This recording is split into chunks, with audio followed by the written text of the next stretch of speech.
As always, nothing you hear on the Stripped Pod should be a substitute for personalised professional medical advice. Please always consult your clinician or other medical professional before making any changes to your diet, dosages, or healthcare plan.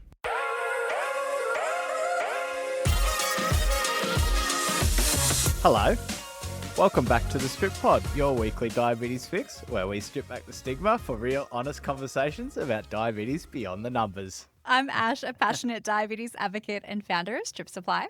And I'm Braden, co-host without a working pancreas. Coming up on today's pod, we're joined by Mackenzie Trivett, a naturopath and T1 who's demystifying holistic health for life with diabetes and giving practical tips on nutrition, stress, and burnout so you can support your day-to-day management with ease. But first, Braden, what's been the high and the low of your week? I've got a bit to catch up on this week. I know. Normally, last few weeks, I've been like, I don't really have much. Been a crazy week. Nah. Got a bit this week. You always stress me out when we jump on to record and you're like, just you wait until what I have to say. And I'm like, Yeah. What has happened? And we haven't actually spoken about it because we have to dive straight into this. But did I catch you off guard with the little intro there? Thought I'd change it up. Hello. Because it was mix it up a little so different. You really blew me away. I didn't come at you with the hello and welcome. Nah. The Frank Walker. Hello. No, I loved it. I mean, thanks. it was maybe like you'd set quite a high bar because you were like, I'm going to make the intro spicy today. And I was like, okay, bring it on. I thought about it and then I thought maybe not. Okay, I'll we'll save just, it. We'll save it I'll for another change time. a little bit of the energy, just change it here a little bit. But yeah, keep your eyes out. Maybe every fortnight I might change it up a little bit. We'll Yeah, see. when Braden's on the intro, who knows what's going to come next. Who knows? Just quickly, actually, before I dive into what's been happening in the last week, looking back at some of the Instagram reels and stuff, I need to consciously make an effort to have my face ready to be recorded because some of the facials I've been pulling in the last few weeks have been horrendous.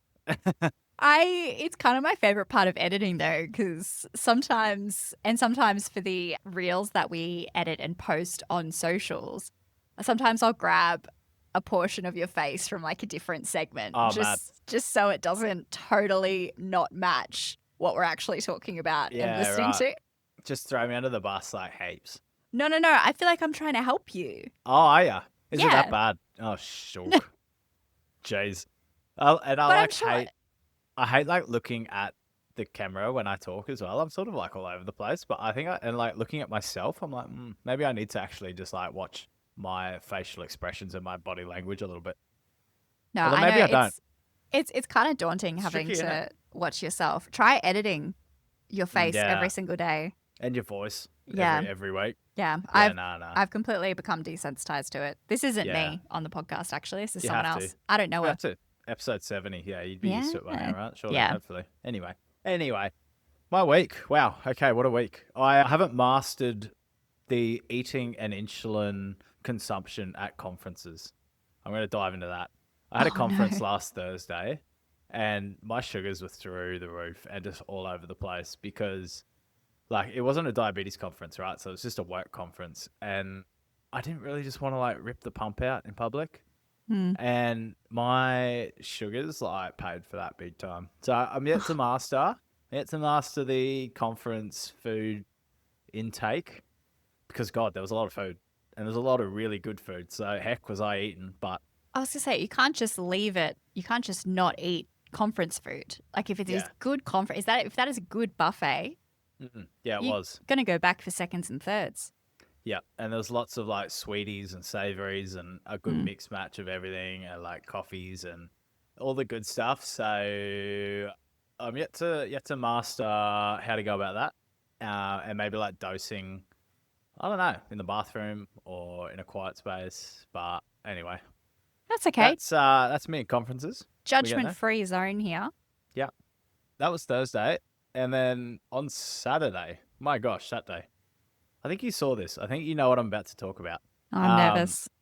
Yeah, that's always a terrifying statement. I ran a half marathon just because, right? Yeah, all right. Yeah. So I woke up Saturday. I was like, I'm going for a run. I was going to do 13 Ks, right?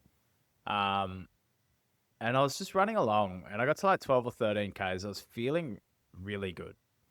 And it's not often that like everything aligns in a run. And I was in my head, I was like, I should make myself a goal, end of August, try and do another half marathon by the end of August. And then I got to like 14 Ks and I was like, stuff it, why not just do it this morning? So I did. And it was one of those where I had 2 gels with me. I had lollies with me. I took a gel at about 4 Ks, which is so early. But because I was only going to do like 14 Ks max, I took it early. And then I had another one at like 10, 11 Ks. And subconsciously, like after the disaster of the Brisbane half, I was just watching my insulin pump a little bit and watching my levels. And they were as stable as a house. They were not moving. It just flatlined at like 12 for the whole run. And I was like, this is too good to be true, right? Oh, no. Well, it wasn't. It was just, that's how it was. Oh, And that's amazing. my levels just flatlined the whole time. And as I was running along, I was like, what's happening? Why couldn't this happen, a couple of months ago at the Brisbane Half Marathon when I wanted it to happen with everything that went wrong that morning? And then everything just came like perfectly together. Like my body was feeling good, my legs were feeling good, my energy was good, my hype, my vibes were good. Like everything just felt really nice. And my blood sugar levels, they were like the one thing that was going to deter me from like doing a decent run. And they just like stayed perfect. So I don't know. Like honestly, I don't know. This is exactly what I was planning for to happen at the Brizzy half. It didn't happen, and it happened this time. And look, the best thing about it was I got to like K15, 16 where I absolutely shit the bed at Brizzy. And I was feeling so good and I was getting goosebumps on my body because I was like, this is the best feeling. I was like, I've got 5Ks left. It's a park run, like easy. It's like K18, 19, like hearing 20. And I was like, this is the best thing ever, right? And it was so good because after Brisbane, I was like in my head, like, can I do this? Like, can I actually do this again? I said I'd never do it again after Brisbane. I was like, I can't do another half. And I didn't know if my body could do it. I didn't know if my diabetes could do it. And everything just came into line on Saturday and it was all perfect. And like, it was just one of those mornings where like anything could go wrong and it would be fine. Like, Oh, I don't know. It was such a roller coaster. that is so good to hear. I feel like you needed your body to remind you that you absolutely can do this and you can run half a marathon. And I'm trying to figure out what would have been different between that one and the half marathon. Yeah, there was a few things the night before of the half. Remember, I changed my infusion site and my levels went to like 16 or whatever. Mm, And I woke up at like 3 a.m. at 16 and I had insulin on board when I started. So I had to get that back down a little bit. Whereas this one, I just had a couple of bits of toast before it. I had no insulin on board. So I got the level up to like 11, 12, and then my gels sort of like stabilized it there. Because that was the other thing, right? Like I just know like as soon as my level starts going down, that's the end. So I can't get it back up. So maybe the fact that I got on top of it before it started to decline as well, like having that gel at 4Ks, that's like 26 grams of carbs, helped me there a little bit. I don't know, but it was just such a nice feeling. Like so good to know that like the diabetes isn't going to stop me from doing that again. Everything just fell perfectly into place. absolutely not going to stop you doing anything. And what a great week. I feel like I was worried that this story that I had no context about was going to be a low, but this was totally okay. Yeah, this was a high. This is the highest of highs. It was so good. And then even after, like, my levels were fine throughout the day. I just kept on top of it. They were a little bit bumpy, like a little bit like dipped and then went up and then dipped, but like nothing that wasn't, I guess, manageable. So yeah, it was really good. Mind you though, like I didn't eat a whole heap after that. I went to the Lions game on Saturday night and I got there and I was so hungry by that point. Like I'd had a few pastries and stuff like that throughout the day. So we were just on the run and got to the Lions game, smashed a hot dog, and then about 5 minutes later, I smashed a burger as well. Oh. So like then my level was like, it's like, see ya, I'm out of here. I mean, I feel like though the GABA has way better food options than Suncorp. I am totally happy to smash a hot dog at the Gabba. They're actually not bad. Yeah, it was pretty decent. And the burger was like a pulled pork burger as well. So it was really delish. And I also feel like you actually really deserved it. Yeah. Like my body actually needed it at that point in 100%. time. Yeah. 100%. So yeah, it was great. It was really good. So I'm absolutely stoked about that. That was such a high of my week. Mm. And then last night, like it all just came crashing back down. I got like the classic updating sensor alarm probably about 50 times go off throughout the middle of the night. And it feels the need to go off like every 15 minutes as well. So I was like awake like every 15 minutes, like, what's happening? And just hoping that it would like sort itself out. And then of course I got the change sensor alarm. So it all came crashing back down last night. Gee. Just brought me back down to earth. Real humbling, diabetes good for that. So Bit of a humble diabetes moment. Oh, Yeah. Well, highs and lows this week, that's for sure. definitely highs and lows this week. But how about you? What's been happening down in Sydney apart from rain? Look, a lot of rain. I've been trying to grow seedlings, but they're just like currently growing in a pond. But Yeah. no, Sydney's great. Otherwise, we had some brief sun earlier this week, but it's going to be raining for the rest of the weekend, which is not too bad because I will actually be in Brisbane this weekend for my yeah. grandmother's 95th birthday. Oh, nice. Yeah. Shout out. How Had good. to fly out for that.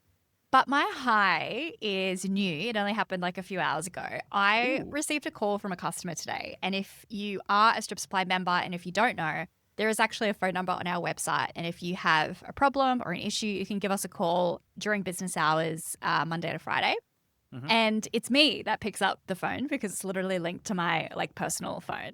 Wow. And I Everyone call Ashley. this is a very professional business, guys. And this guy called me and he just needed like some dates changed on his Strip Supply box. And sometimes it can just be easier to talk through it with me and I can fix it for you than trying to do it yourself in the online portal.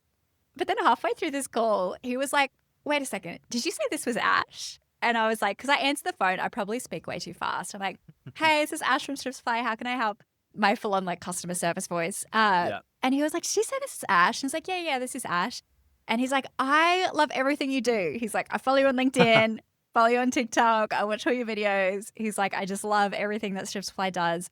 And I so needed to hear that today. Like How that good. was such I like was almost welling up on the phone because I was like, "Oh, thank you so much for saying this. Like this is so lovely to hear."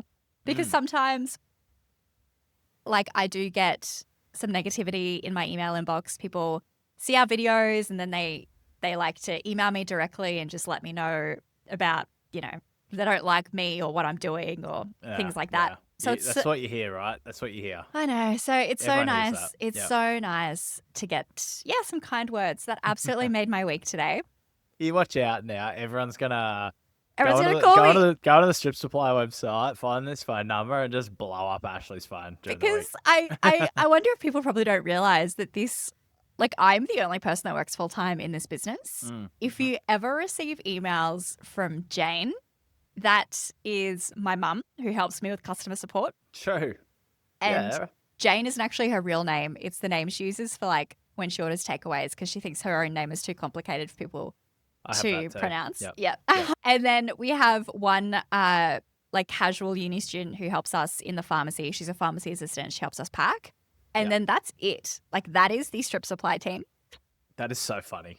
So I think sometimes if I like answer the phone or if I'm replying, like I would reply to 80% of emails. Yeah, I think people are always like, "Oh, that's so weird that she's like replying to emails." But guys, it's literally just me. It's you. But people think you have like a massive head office in Sydney that overlooks like Darling Harbour or something. And it's just this grey room. But because I Ashley's am, bedroom. yeah, because I do work by myself a lot of the time, one thing I do love doing, it's actually one of my favorite things, is collaborating with other brands and other diabetes brands. Yeah. And very excited to announce here we go. I know last week we talked about I'm bringing a diabetes patch brand to the Strip store. We're also bringing another diabetes patch brand to the Strip store, Rockadex, which I think I actually did mention last week. But the exciting part is to launch Rockadex to the Strip Supply store. In the month of October, we are collaborating on creating a custom universal patch that every member is going to get as a freebie in their box if they have Sick. a pump or infusion set in their strip supply box. And we need everybody's help to vote what patch you want us to create. So we've come up with 3 patch designs. Okay.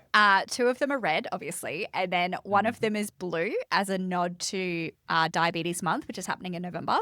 Mhm. And so you need to make sure that you are following us on Instagram this week because we will be posting the designs for you to vote on. Wow. There you go. Yeah. That's huge. Yeah. How fun. So much fun. I can't wait to see these. I want to know what we're talking about here. I know. I wanna- Maybe I want a little sneak peek. maybe this is the time where you become a strip supply member to get a Wow. patch.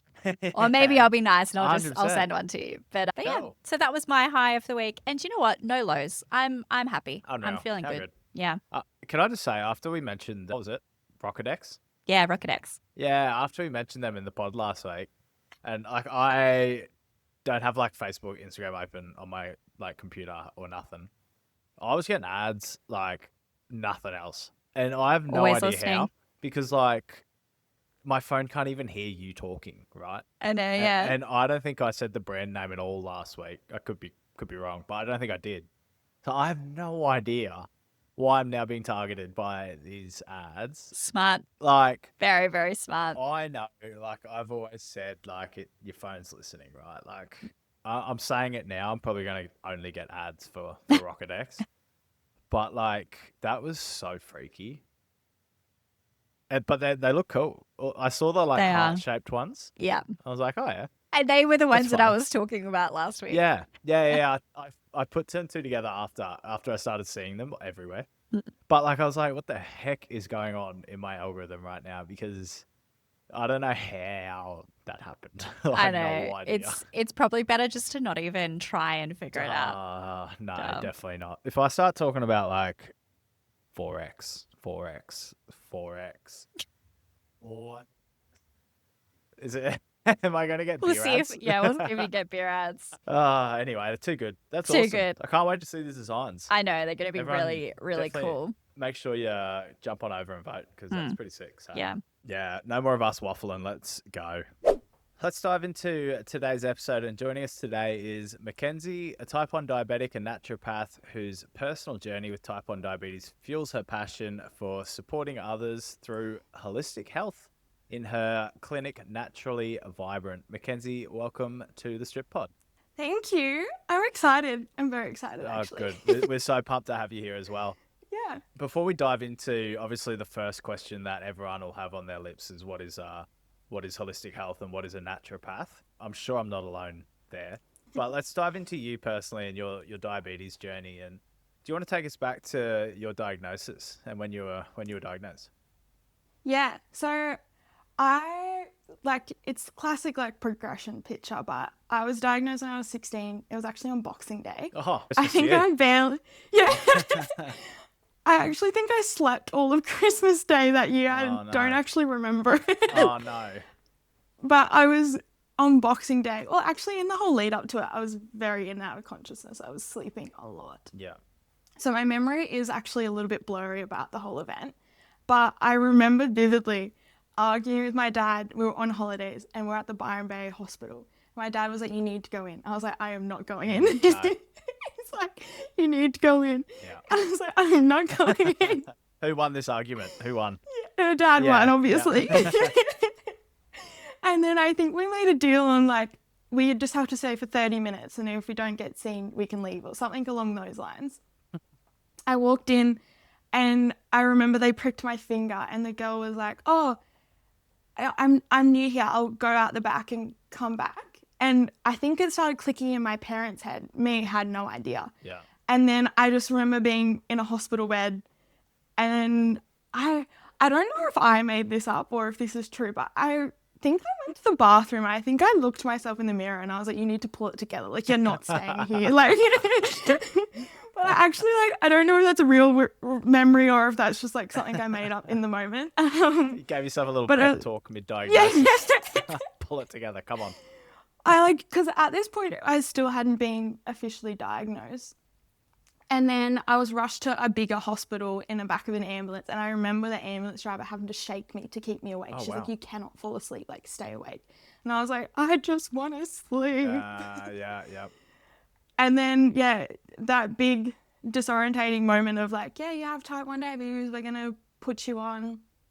I was put on like IV drips and things like that. And I was in the hospital for, I think, over a week, just waiting to get seen. Wow. I was very lucky. Being 16, I was put into a kids ward. Yeah. And there was a lot of, my parents really advocated for me to go into the kids ward over the adults ward. Mm-hmm.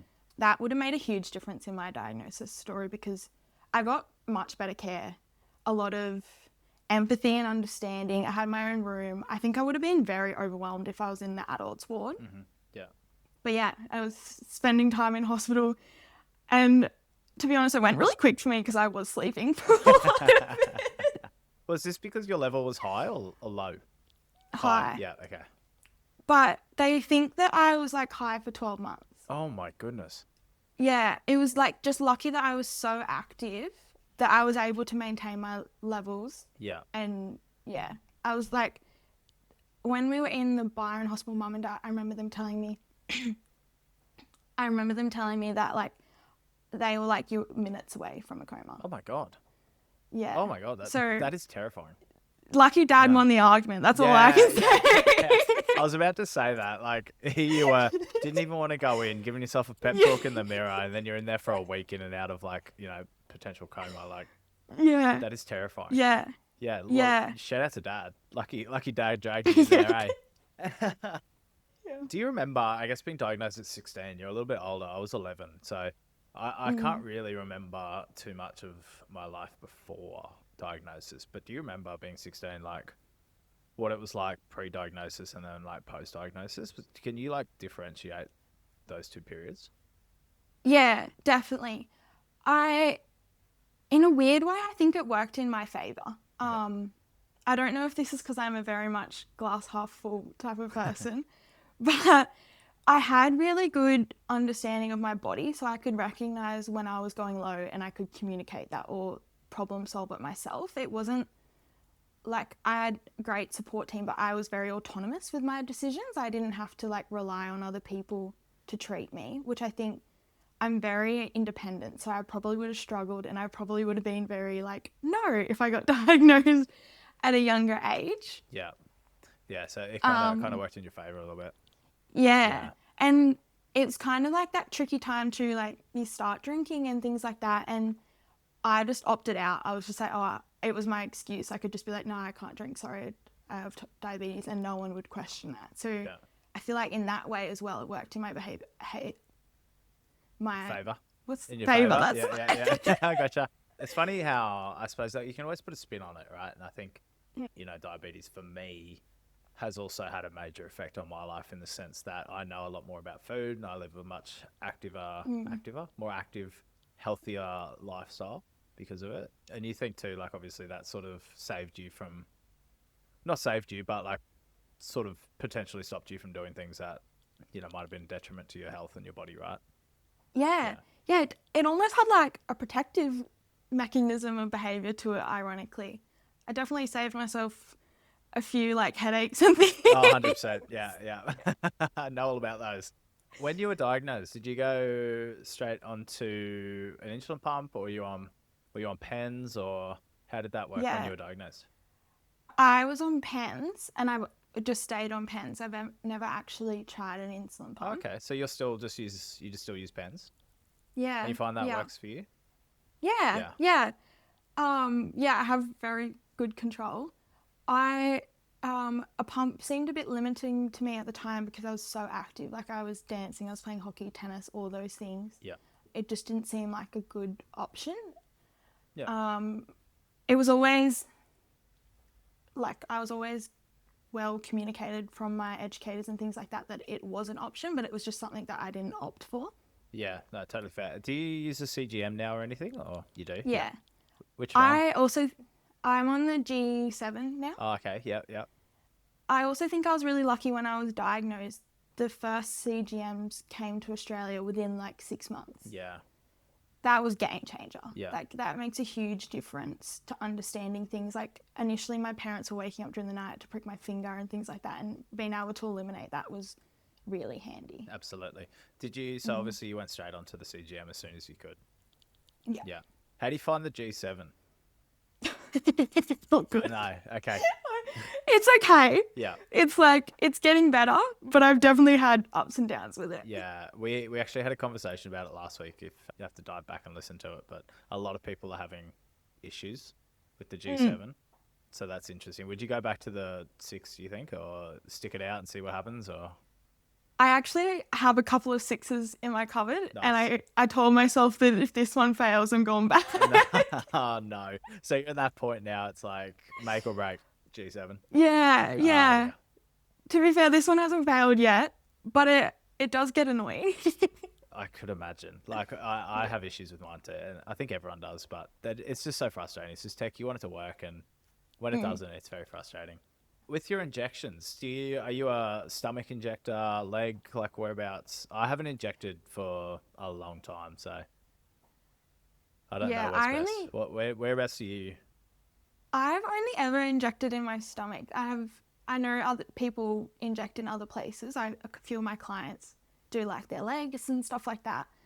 I don't know. It's just like the only place I've ever injected, and I've just stuck with it. It's what you know, right? Yeah. Yeah. Definitely have had some gnarly bruises.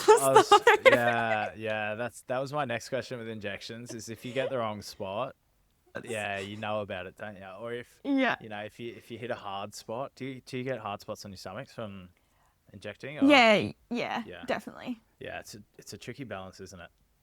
Mm. So we're moving through your diabetes. Obviously, you've had it. You were 16 when you were diagnosed. Have you had a whoopsie moment at all? I was at a naturopathic conference in Melbourne, and I could have sworn I packed extra insulin. No. I definitely got it out because I had extra of my Opsulin, but I didn't have extra of my Novorapid, and I would have got them out at the same time in the fridge. So I don't even know where it's ended up. But turns out I didn't have it, and I needed it. Oh no.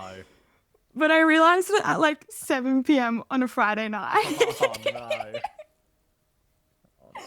So my little problem-solving brain was ticking over. Yeah. And what I had to do is I had to log on and get one of those telehealth instant scripts. But because it wasn't classed as an easy thing to dispense, I had to wait for a doctor to call me. Oh my Guess what time they call? 8:45. No, 3 a.m. Oh my god.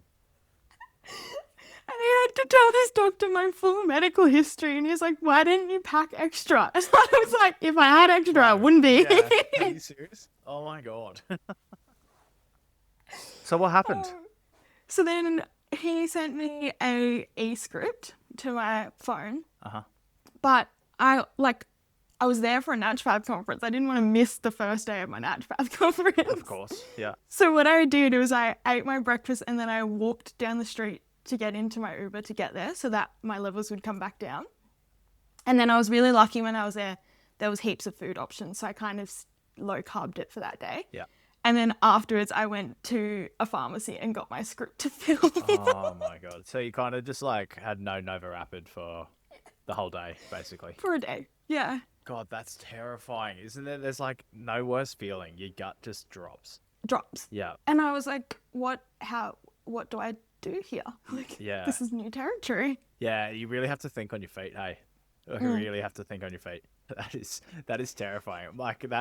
That's almost also costly. Yeah, isn't it? For one pen, how much did it cost you? So it was $150 for the consult. And then you have to get your full script. So I had to get the full 6 months worth, which is I do get Medicare rebate. I think I paid around $50 for the full amount. Yeah. But then you've got to get it home, right? And then if it goes hot and then what did you do with it? Did you just have to throw it away, or how did you? No, I put it in the fridge. That's kind of why I didn't want to get it in the morning, because I was like, then it's going to be with me for the whole conference. Yeah. Without being in the fridge. Oh. So then I put it in the fridge, and then when we flew out, they gave me a cooler bag. So I just kept it in that cooler bag, put it in my bag and kind of hope for the best. It was winter, but now I have so much insulin in my fridge that I could probably like. How good though? Because now you're like now you don't have to think about going to the chemist and getting it. Like, No. Yeah, that is nice. Look, I'm glad it all worked out for you because that is a terrifying. That's probably one of the best whoopsie moments I think we've heard on here. So, well done. I have a few. Like I'd have to like go back in the memory bank to think of them, but I know that there's been definitely a few moments where I'm like, Well, if you think of them as we're going along, just let us know at the end because we love a good whoopsie moment, and all's well that ends well, obviously. So yeah. we're glad that obviously you're here to tell the tale and everything's fine. Do you have any hacks or habits that you're proud of? Something out of the box? I was thinking about this. I feel like I do, but I don't know if I can like think of them off the top of my head because they're like rituals to me now. Yeah. But I definitely have food in every nook and cranny of my house, my car, my bag. Like, Yeah. I think at any point in time I could pull out 3 muesli bars. They're probably all Within expired. arm's reach. But I think my favorite hack is that I actually have a fridge in my car. So I always keep insulin in my car. Nice. That is actually a really good hack. So It's there you very go. handy. In case you ever Yeah. get stuck on the side of the road for 3 days or something. It's more if I go somewhere and forget, like Yeah, fair. Melbourne, I should have had my car there with me. That is so fair. There you go. There's a good little hack. Put a Yeah. fridge in your car. Yeah, simple. Yeah, easy. Duh. And what's something you wish you knew about diabetes when you were diagnosed?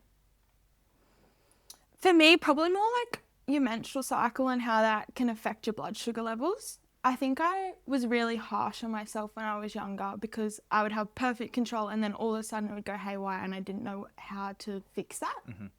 And it was never really educated or understood, or like maybe people didn't even know at the time. So that's probably like, yeah, one of the things I wish I knew initially, because I think I would have saved a lot of like self-hatred on yourself. Like, Yeah. there's no point being harsh on yourself when it's like, if I knew that information, then I could have rectified it very quickly. Yeah. Is that something you've learnt through your now profession as a naturopath? 100%. Yeah. We'll actually, that's the perfect segue. We'll dive into you as a naturopath. And I guess the first thing is, what is a clinical naturopath? Yeah. Let's lay it down for everyone. So I did a Bachelor of Health Science and I major in naturopathy. And it's basically you're supporting your body's ability to heal itself. So our bodies are very smart and we kind of have our own like rewire system. Things happen, like we get diabetes, we get cancer, all those things. Yeah. Yeah. But a naturopath uses like a mix of evidence-based nutrition, lifestyle, herbal medicine, diet, nutrient supplements and things like that.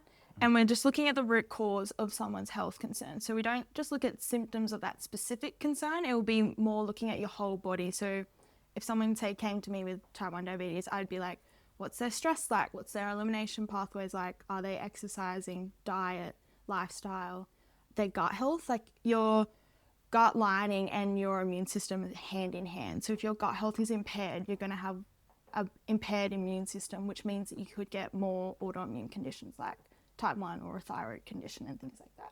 Yeah. And why did you decide to become a naturopath? Did your diagnosis sort of shape you in this direction, or? Yeah, it definitely would have had an impact. I think I'm just a very curious person. I ask a lot of questions and I like to investigate things. So when I read the course profile for it, it just made sense to me. I was like, yes, like these were the answers I was probably looking for when I was diagnosed. Yeah. And I like the flexibility of it as well, like, and the change every day. So I will see 5 to 10 clients a day and every client's different. Even though we're all human, we all have different concerns, different bodies, different genes, things like that. Yeah, everyone's very different. On that, if you have 5 to 10 clients per day, like you were saying, what kind of people come to see you, and what are they sort of looking for or struggling with? I see a lot of women. I do have a few male clients as well.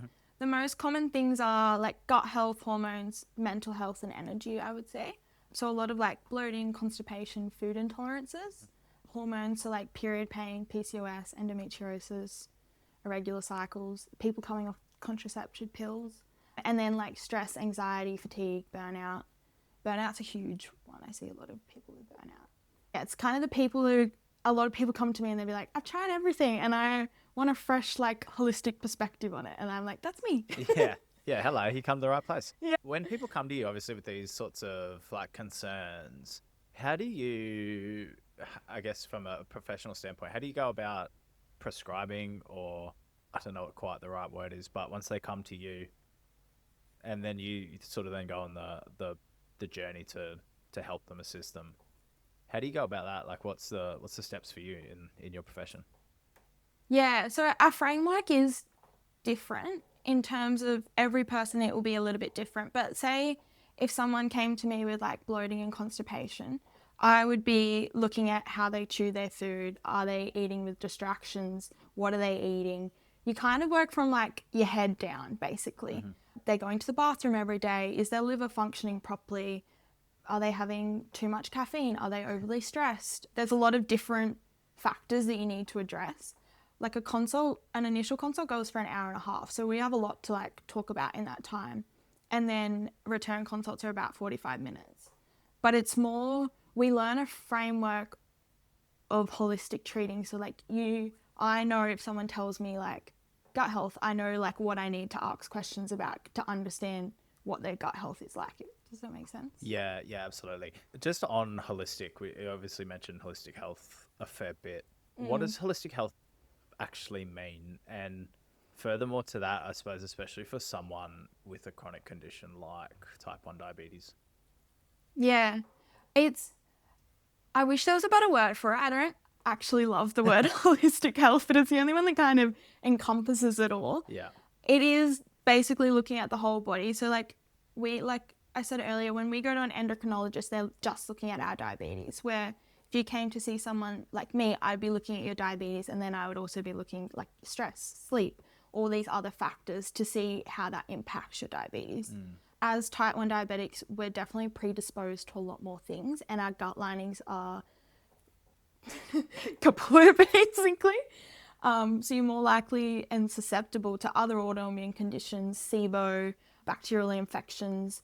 We also, unfortunately, are like more exposed to things like candida and psoriasis and skin conditions because we have to eat constantly.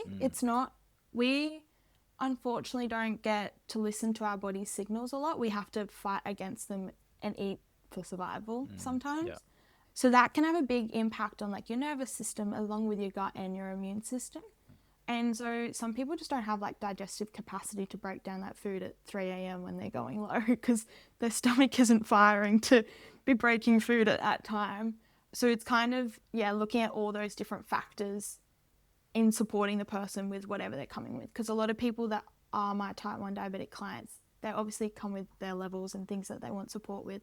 But there's usually underlying things like stress, burnout, ADHD, what else do I see? Like chronic fatigue symptoms and stuff like that as well. It's so fascinating, isn't it? There's so much obviously that goes into the human body and your output as a human. Yeah. And it's very individualized. Like it's really hard for me to answer these questions because it's like, it's not a one size fits all box. Like it'd be easier if you came to me and you're like, I got XYZ. I could be like, blah, blah, blah, blah. Yeah. But it's hard to be like, what are you doing today? And it's like, it's kind of hard to describe because it's almost like an interview, isn't it? You got to like interview the person, get to know them, their habits, and then I suppose come through to a bit of a journey with them, I suppose, don't you? Yeah, definitely. That's pretty interesting. You get to know a lot of people, and I suppose you'd see all walks of life, wouldn't you? Yeah. I treat like moms who have kids that are diabetic. I have kids, like anyone really can see a naturopath, see people in like menopause and things like that. You do have a very wide range of clients. For sure. Yeah, how amazing. Back on the diabetes front, are there any common myths or misconceptions about naturopathy and diabetes that you'd love to bust, or is there any that you hear often or anything like that? I think a lot of people come to naturopaths thinking that we're against pharmaceutical medicine, and like that's not the case. I mean, we kind of need it to survive, right? Yeah. Shout out Big Pharma. Yeah. Yeah. So it's kind of, I feel like that's a big one. A lot of people think that like, oh, she's going to try and take me off my insulin. I'm like, no, No. you need that. Yeah. It's more about like making it work better and work for you better so that maybe you can have a little bit less or you can understand when you need to have more and that sort of things. Yeah.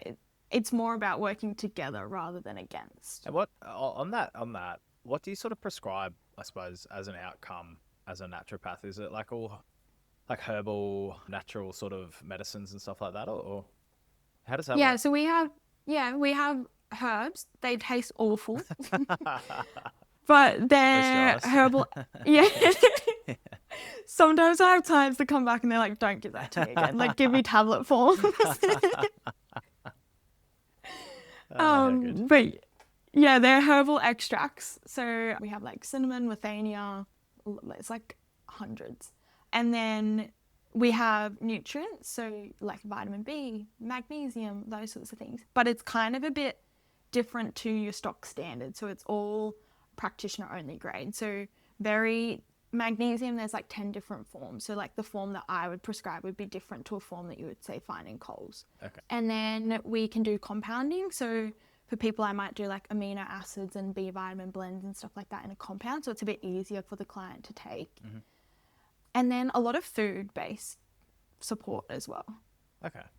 Interesting. Has your relationship with type 1 diabetes changed since getting into allied health? Yeah, definitely. I just have a better understanding of food, how it impacts your body, exercise, how to eat, how to even like create meals, like in terms of like protein, fiber, fats, carbs, and getting my gut microbiome more resilient so that I'm not susceptible to more conditions or issues later down the track. Yeah, we'll actually dive into nutrition and well-being actually in a second. But what are some, I guess, like holistic practices or habits that have helped you with the load of T1D? Yeah. Look, it is hard. It's a lot, right? Yeah.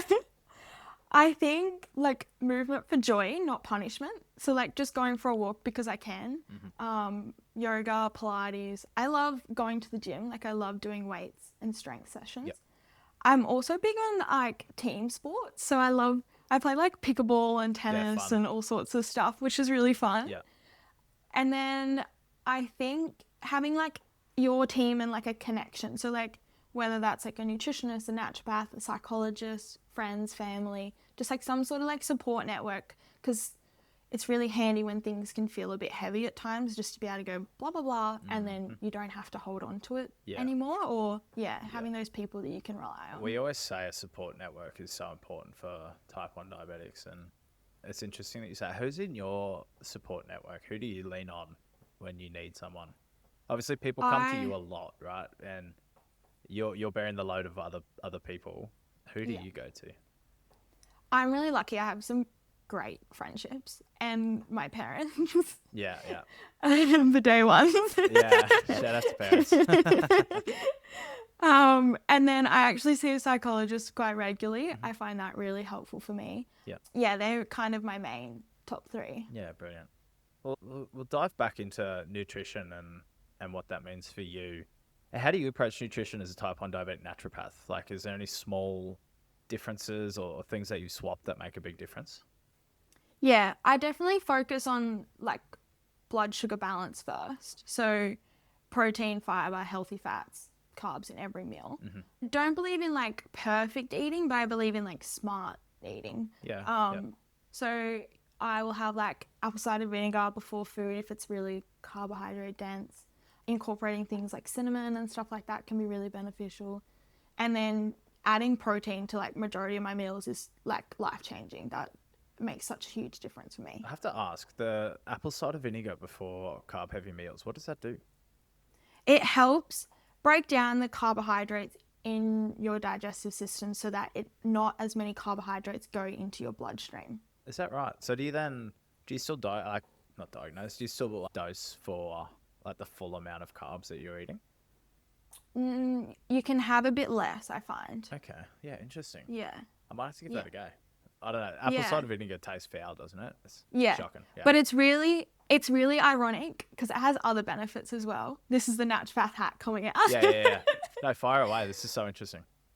But what it will do is it will spark your digestive fire. So like your enzymes and acids in your stomach. So that acid going into your stomach is going to build that fire, which means that you're going to be able to break down your food better, which means less food particles are going to be going into your bloodstream like unknowingly. Because what can happen is if you have like bacterial overgrowth or poor enzyme and acid production, larger molecules of your food can end up in your bloodstream, which causes a higher reaction in.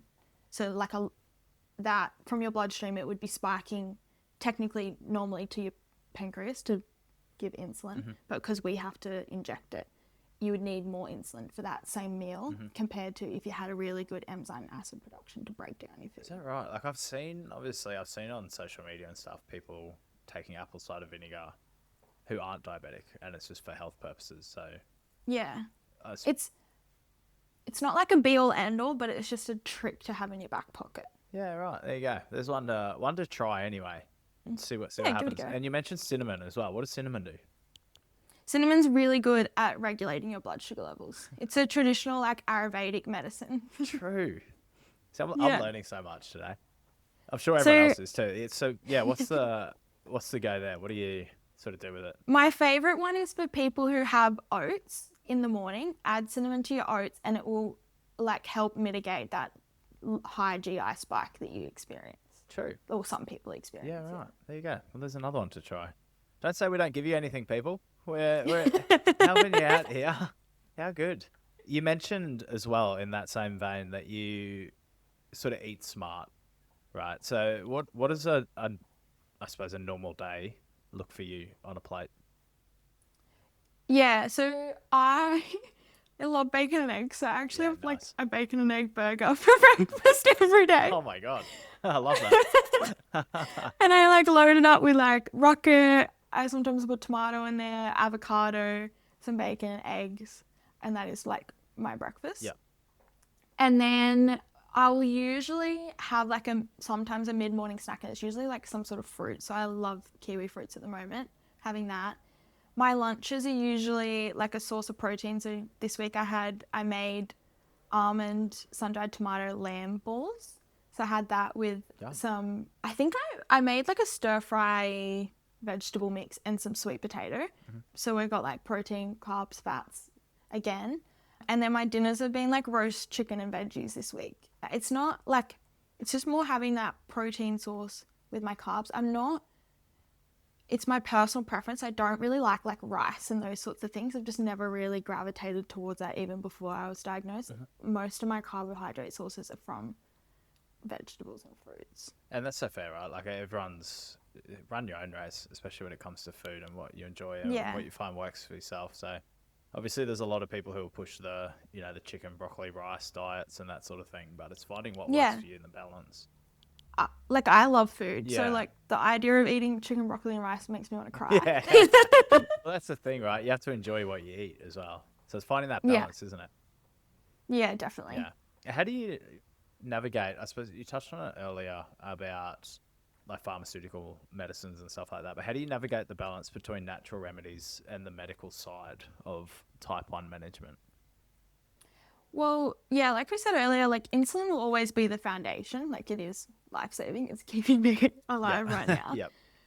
And I think where like naturopathy comes in for me in the biggest impact is like stress management, gut health. So having like a better absorption, less inflammation, and using herbs and supplements to support like my energy, hormones, nervous system. So it's not about like either or. It's like they can both integrate together.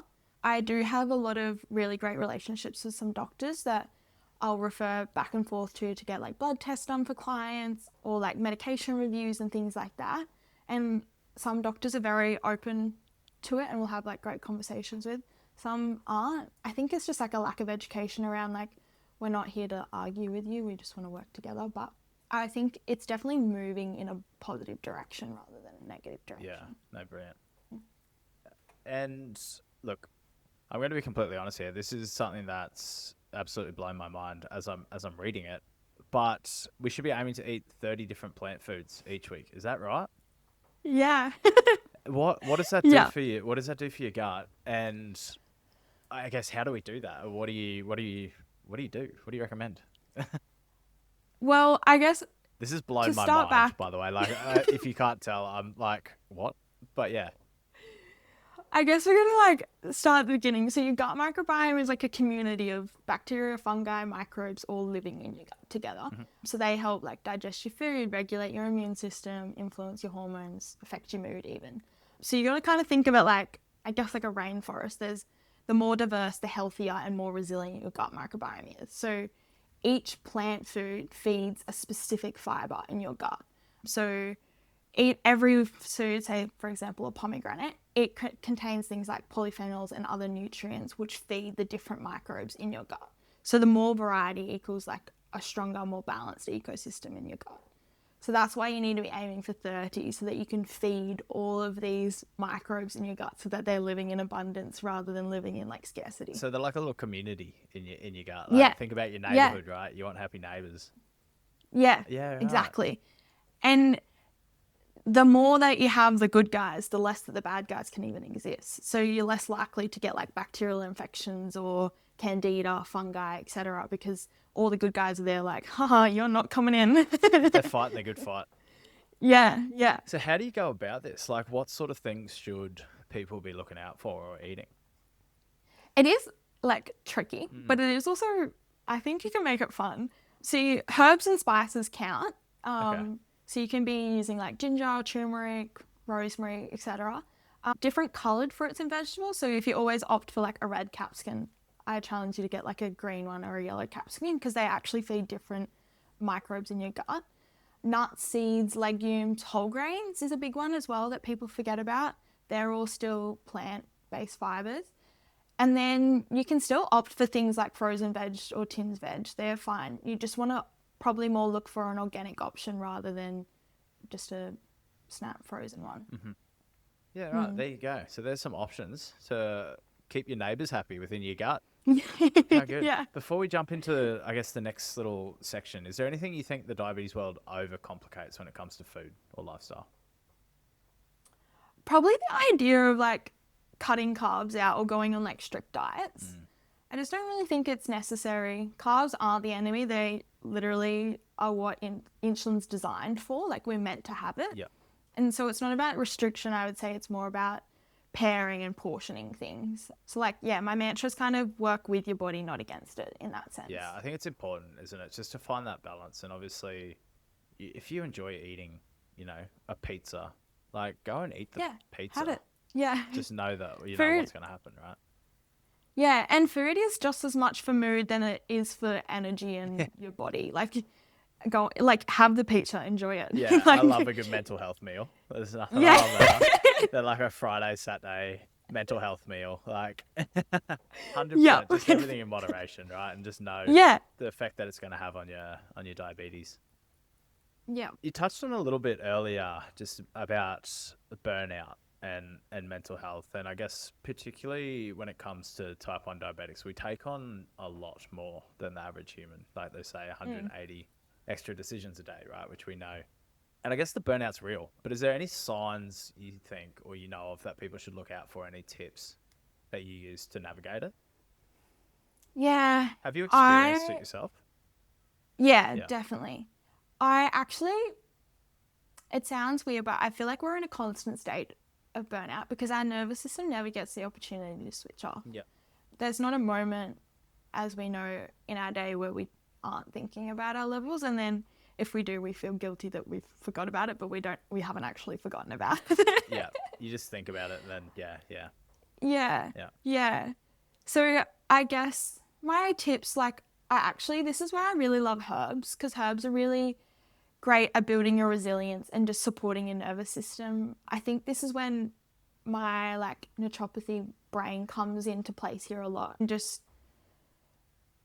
creating, what's the word I want to use here?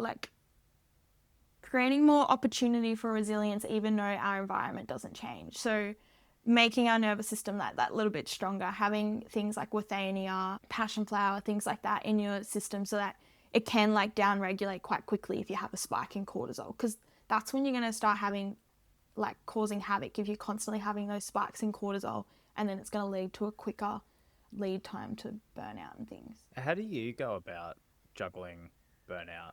Are these the things that you use personally, or? Yeah. Yeah. Yeah. I'll often take a nervous system herbal, like pretty much every day. Yeah. Because as unfortunate as it is, even if our blood sugar levels do go up or go low, stress hormones are spiked regardless of what we think our response is. Yeah. Like internally, hormones are spiked. So I just try to mitigate it with keeping things down regulated. And then if I need rest, I just take rest. Like there's definitely been days where I've just laid in bed and like I'm like, that's okay, that's all I need to achieve today. Yeah, you need to have rot days every now and again, don't you? So yeah. I'm looking down because I put a new sensor in not too long ago this afternoon, and it's just fired up, and so now it's vibrating, telling me to enter a blood sugar, and my blood sugar is currently 15. So that's what's happening here. We're thriving. Examples over here. This is how diabetes happens. Throws curvies at you. It's never perfect. To tell you that much for free, it's never perfect. We'll dive back into, I guess, what we're talking about. What do you wish every type 1 diabetic knew about supporting their mental health and emotional well-being? And what do you, like, what sort of advice would you give to someone? I think treat yourself with kindness, because it is really hard. Like, we are now aware of how many decisions we make a day. I actually think 180 is probably an underestimate. Like, I generally think we make a lot more than 180 than the average person. And if you need to, like, sometimes I have sensor-free days and I literally just ignore it. That was me today. I'm not going to lie. I checked it when I woke up this morning, and I think I've checked it once since, and I was just like, you know, what will be today. Like, it's one of those days. But yeah. And if you need that, that's what you need. 100%, yeah. I think, and honestly, eating for mood, like, just eat the food, have the insulin for it. Doesn't really matter. The mental health meals.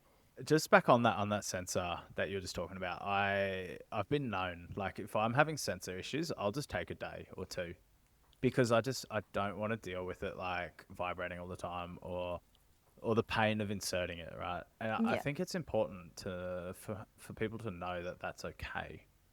Like, it's okay not to be perfect. And we all have days. I mean, look at me, I'm 15 right now. Like, this is real life. So I think, don't be so hard on yourself, I guess, is what it comes back to. Yeah, I'd like to share like a little story. Just Please recently, I went to my endocrinologist, and my educator had to go on my phone for something. I think it was because I had changed over to the new sense and it wasn't like connected to their system. And anyway, she was like, "Oh, Mackenzie, you don't have all your alarms set." She was like, "I'll turn them all on for you." No. And I was sitting there like the people pleaser in me was like, "Oh, thank you so much. Like, don't know what happened there." I don't even think I made it out of the waiting room before I turned them all back on. Like, they're off for a reason. I was like, yeah.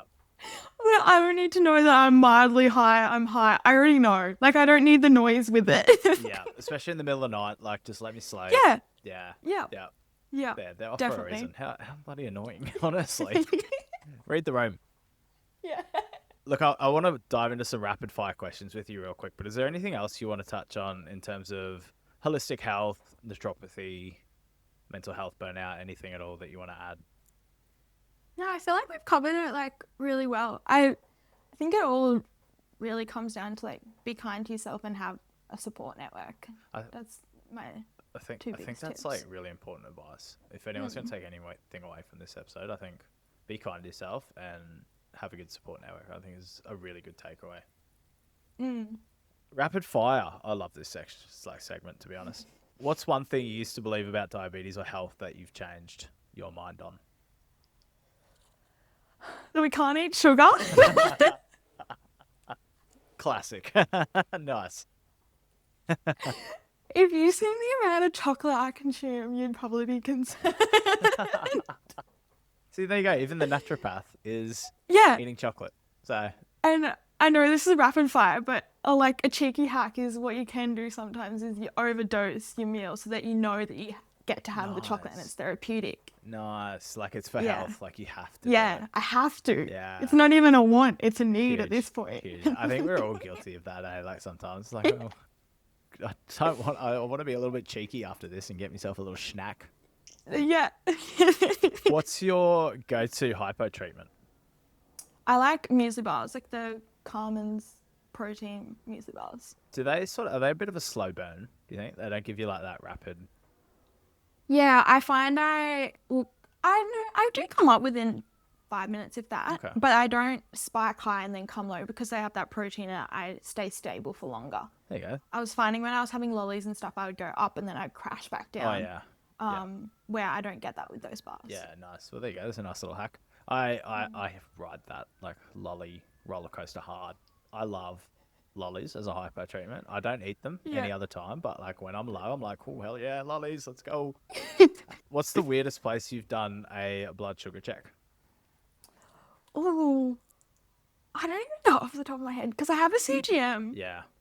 Or where's the weirdest place you've checked your CGM or?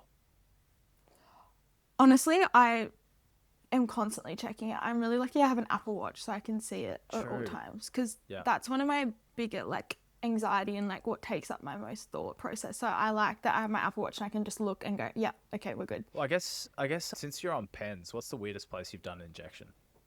Oh, everywhere. Honestly, like while driving, probably should. Like fancy restaurants, I feel like you get a bit like nervous about. Oh, I once I was sitting down outside, I was like cold, injecting myself. Didn't even think of it. I was like, oh, this probably doesn't look Yeah. good. We got a junkie. Yeah. Yeah. Planes, airports, yeah. I've become like immune to it. I don't even think about it anymore. I used to, like even with new friends, I'd be very nervous and I sometimes would like dose before I went to dinner with them or things like that. Now I'm just like, all my friends are like, how much are you having? How many carbs are in this meal? What are you dosing? Everyone wants to know. That's good though. Like Yeah. that's what you Yeah. want, right? Like you don't want to feel like an outsider. So it's nice that you've got that relationship. Yeah. Yeah. And it takes time. Like even I think if I went and met new people today or if I was in a business meeting or something, I'd probably be nervous about it. Funny you say that. I was literally just talking with Ash in the intro about this because I was at a conference last week for work and I just didn't want to pull my insulin pump out in front of people that I didn't know and like have to field Yeah. all those questions. So like my blood sugar levels were shocking because of it. But so I 100% feel that. Yeah. Where's your favorite CGM place? My stomach. Is it on your stomach, is it? Yeah. Yeah. Yeah. Why your stomach? I found when I had it on my arm, I would always knock it. Yeah. And there's probably also a little part of me that I just don't want the questions. Yeah, 100%. Not like visible. It's just like concealed, yeah. Yeah. Do I share that information? Yeah, no, 100%. And I think we already know the answer to this one, but your CGM alarm, is it on loud or silent? Silent. Yeah, yeah. I think my urgent low is on. That's it. That is so fair. No one needs all the 50,000 alarms that are going off all the time. No. No. And what's one food that you'll never give up no matter how much it spikes you? You know those frozen yogurt places? Yeah, like Yochi. Yochi Yeah. and stuff? Yeah, those. I don't even know how to bowl this. No. It's one of those ones where you just enter it and you're like, I know what's coming, but Yeah. we're going to have a go. It's just a guess. Yeah, 100%. And you either nail it, you don't, or you crash Yeah. hard. Yeah. It's very rare that you nail it with a place like that. Yeah. Yeah. You feel superior. 100%. Yeah. What a little nod to yourself. You walk around with your chin a bit higher. Just before we finish off, what's one piece of advice that you would tell someone who's been newly diagnosed with diabetes? I think be curious about receiving information from other people. I feel like you get bombarded with a lot of information from like your endocrinologist and stuff at the time, but there's a lot of people that have a lot of like life advice. I think we're a little bit lucky at the moment with social media that there is a lot of people sharing great advice online with type 1 diabetes and like tips and tricks, and it's nice to be a part of those communities. Yeah, just have a support network. Even if they don't fully understand it, try to explain yourself to them so that they can have some understanding, because it will be handy later on to be able to lean on them. Yeah, beautiful. I think that's really, really great advice. before we wrap up, where do people go to find you? My Instagram is at naturallyvibrant_. And then, you can email me hello@naturallyvibrant.au. And can people book appointments with you and that sort of thing? Yeah. There you go. Yeah. I can give you the link for the show notes, or it's in my Instagram bio. Beautiful. Well, there you go. Go hit up Mackenzie on Instagram. Go book appointments with her. Go see her. But thank you so much for jumping on today. It's been a great chat, and we've really, really appreciate your time. No, thank you. I've had a good time too.